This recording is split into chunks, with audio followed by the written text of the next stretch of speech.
And joining me now is our CTV News U.S. political analyst, Eric Ham. Eric, thank you very much for joining us.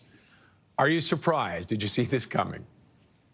Oh, Stevie Wonder could have seen this coming. We knew that these two men were going to end up right where they are now. The problem, and I think the concern for many is, what does this mean for the economy? What does this mean for politics? What does this mean for legislation? And more importantly, what does it mean for U.S. relations around the world? We know Elon Musk works in a lot of different countries that, quite frankly, are antagonistic to the United States. And when you're talking about two very powerful, egotistical, and mercurial men who are locked in a bitter feud like what we're seeing play out, there are no bounds in terms of what each man is prepared to do in order to make the other one feel maximum hurt and pain. And so I think there's a growing concern. And quite frankly, I don't think there will be any winners in this ongoing feud between these two men, only losers.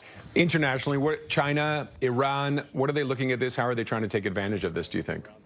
That's a really good question. Also, you have to look at Russia as well. We know that Elon Musk certainly, through his work at Doge, has certainly accessed sensitive information about the government, about Donald Trump's dealings as president of the United States. Will he seek to turn on Donald Trump? Will he seek to actually use that information as a leg up with other countries? He's threatened to decommission the Dragon X spacecraft, which has been so vital to U.S. space missions. In addition to that, Donald Trump threatening to cancel all of Elon Musk's government contracts could also be a very deep problem for Elon Musk, to say nothing of the shares of his company, which we are seeing now are plummeting. And so I think both of these men will be very desperate in their attempts to one up the other. And I think it could just continue to explode. The question is, how far does this feud go? And who does it actually continue to bring down? And they're not going to, there was a possibility they might talk today. Trump saying, no, that's not going to happen. Would that have made things worse, or would it calm nerves?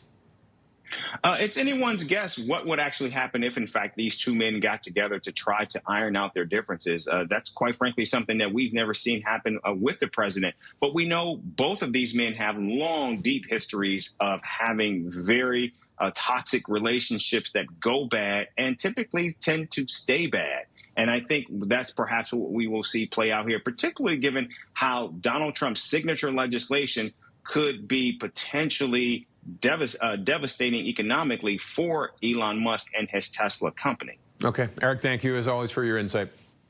You bet. Thank you. CTV News U.S. political analyst Eric Ham.